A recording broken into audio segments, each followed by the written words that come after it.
Се остварува ли обид за дестабилизација на Македонија, како што уште пред 3 месеци предупредија владата и експертите, кои со самото отварање на случајот Пуч ги отворија сомнежите дека се работи за добро осмислен обид за дестабилизација на Македонија со логистика на домашните елементи, меѓу кои претседателот на СДСМ Зоран Заев.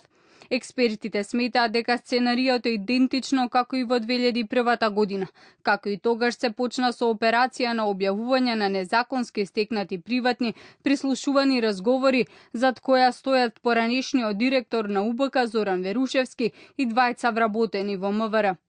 За жал, потполно истото го гледаме сега и последните случувања, дури од пред некој ден политички случувања, кога господин Цренковски се јави во поддршка на Заев, укажуваат дека сценариото е во потполно исто, дека се знае кој го креирал и дека за жал повторно СДСМ игра иста игра, што е на штета на националните интереси на Македонија, на штета на суверенитетот и интегритетот на Македонија. Експертите во текот на изминативе месеци постојано предупредуваат дека стратегијата која ја спроведува претседателот на СДСМ е само обид да се ослабе способноста за одбрана и безбедност. Лидерот на опозицијата тоа се обиде да го направи со компромитирање на безбедносните служби, издавање на чувствителни информации за оперативноста на службите и меѓународната соработка на македонската со странски служби, со издавање на државни тајни, создавање подлога и повикување на конфликт, нарушување на имиџот на земјата и отварање простор за радикални сценарија. Сето тоа со монтирани материјали во контекст што лично Заев го даваше, за кој постои прашање дали е вистинскиот.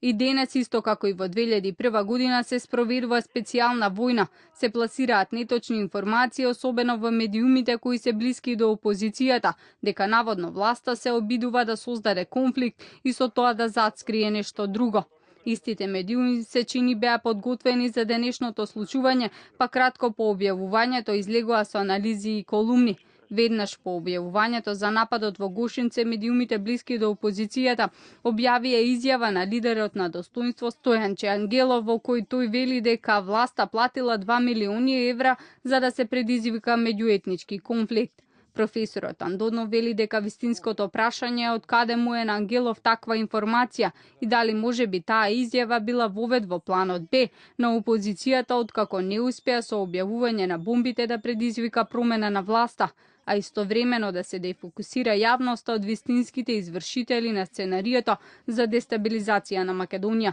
Имајќи предвид дека власта има голема политичка предност пред опозицијата, ценејќи според последните истражувања на јавното мислење, таа нема причина за спроведување на такво сценарио, ценат експертите.